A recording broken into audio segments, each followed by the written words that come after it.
This short video on teaching through tessellation is brought to you by the Professional Development Team at Oxford University Press, Pakistan.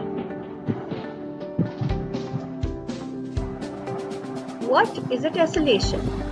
A tessellation is a pattern of shapes that fit perfectly together. A tessellation is when we cover a surface with a pattern of shapes so that there are no overlaps or gaps. Let's look at a brief history of tessellations. Tessellations were used by the Sumerians during 4000 BC in building wall decorations formed by patterns of clay tiles. Tessellations have been around for centuries. However, the study of tessellations in mathematics has a relatively short history. In 1619, Johannes Kepler did one of the first documented studies of tessellation when he wrote about the regular and semi-regular tessellation, which are coverings of a plane with regular polygons. The most famous contributor to tessellations was the Dutch artist Ecker. Ecker was greatly appreciated by mathematicians and scientists, though he had no formal training in science or mathematics. He was neither an artist nor a mathematician.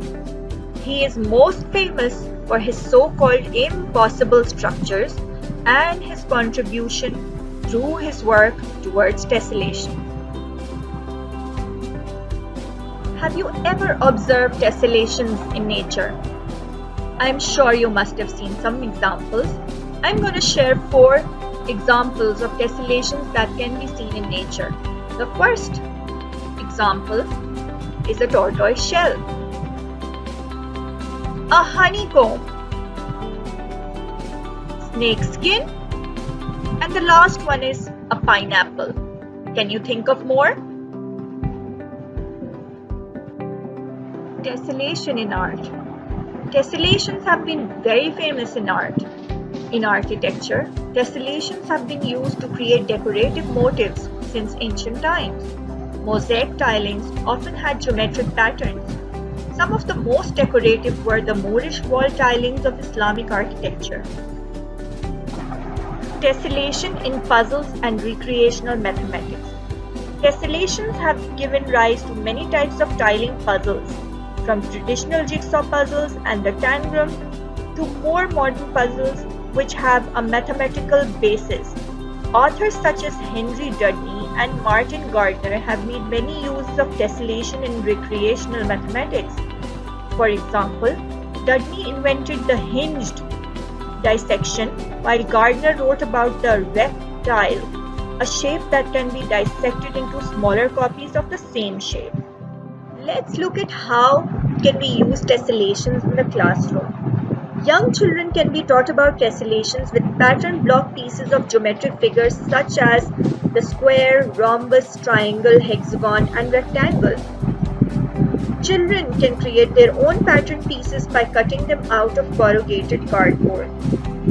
Children could put the shapes together so that they cover a surface completely. They would also discover that there is no overlapping or places not covered. Another activity that younger students could do is to look through magazines and find pictures of tessellations and make a collage of the pictures that they have found. An activity for older students is to use different types of pentagonal patterns and have them tessellate the different types. Have the students do some investigations to find the sum of the angles at any one vertex.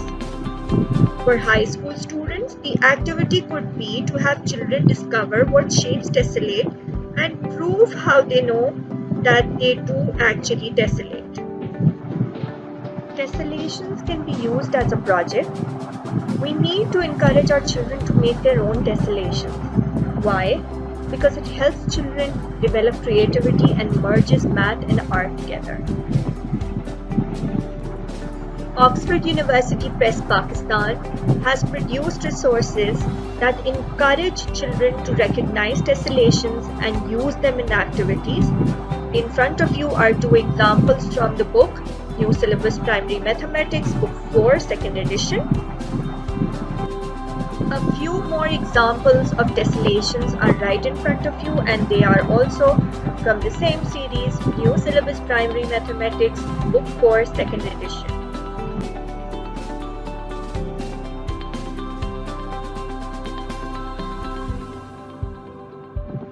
Thank you for joining us.